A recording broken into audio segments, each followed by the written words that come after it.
So hey guys, welcome back to my channel dream boys 94. So ఈరోజు వచ్చేసి నేనైతే నిన్న కొంచెం పని ఉండి నేనైతే నిన్న వీడియో అయితే పెట్టలేదు. సో నిన్న అయితే తెచ్చుకొని ఇలా చిన్నగా పీసెస్ అయితే కట్ చేసుకోవాలి. ఆ తర్వాత కడుక్కోవాలి. కడుక్కున్న తర్వాత ఉప్పు, కారం, పసుపు అయితే వేసుకోవాలి. చూడండి, ఇలా వేసుకొని ఇలా పెట్టుకోవాలి. మనకైతే మటన్కి మనము మసాలా వేసుకోవడానికి కావాల్సిన పదార్థాలు వచ్చేసి ఆనియన్స్ అండ్ తెల్లగడ్డ, అల్లం, కొత్తిమీర అయితే మనమైతే ఇలాగైతే మనమైతే కొంచెం కొబ్బరి కూడా వేసుకొని ఇవన్నీ అయితే మిక్సీలోకి అయితే వేసుకోవాలి. మిక్సీ అయితే ఇక్కడ రెడీగా అయితే ఉంది. సో తర్వాత స్టార్ట్ చేసేటప్పుడు నేనైతే కెమెరా అయితే ఆఫ్టర్ మిక్సీ వేసుకున్న తర్వాత మనకైతే ఇలాగైతే అవుతుంది. సో ఇప్పుడు వచ్చేసి మనమైతే తర్వాత ప్రాసెస్ అయితే స్టార్ట్ చేద్దాం. సో ముందుగా మనమైతే స్టవ్ అయితే వెలిగించుకోవాలి. ప్యాన్ అయితే పెట్టుకున్నాం కదా. సో గైస్ చూస్తున్నారు కదా, ఆయిల్ అయితే వేసుకుంటున్నాం.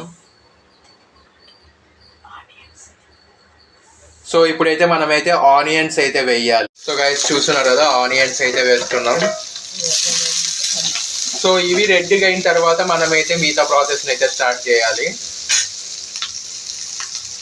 ఇప్పుడైతే టమాటాలు అయితే యాడ్ చేసుకోవాలి. సో ఇవి బాయిల్ అయిన తర్వాత మనకైతే మిగతా అయితే వేసుకోవాలి. సో ఇప్పుడైతే మనము మసాలా అయితే యాడ్ చేసుకుంటున్నాం.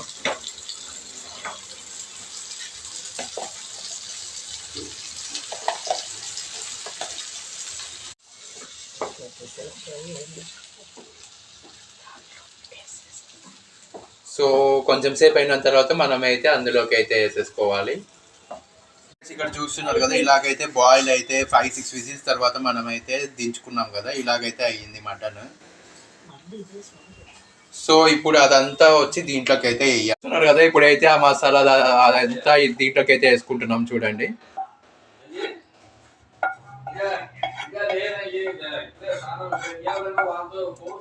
ఇప్పుడైతే మనమైతే కారం అయితే వేసుకోవాలి. 2 స్పూన్స్ ఆర్ 3 స్పూన్స్. అంటే మనం కారం ఎక్కువ తినే వాళ్ళం అయితే మనం కారం ఎక్కువ వేసుకోవాలి, లేదంటే తక్కువ వేసుకోవాలి. అయితే వేసుకున్నాం. ఇప్పుడు అవి బాయిల్ అవి బాగా రెడ్గా అయిపోయినాయి.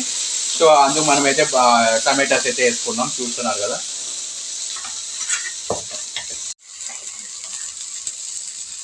సో బాగా చూడండి దగ్గర నుంచి. సో గైస్ మటన్ అయితే మనకైతే రెడీ అయితే అయిపోయింది. ఫైనల్ అవుట్పుట్ ఆఫ్ మటన్ పులుసు.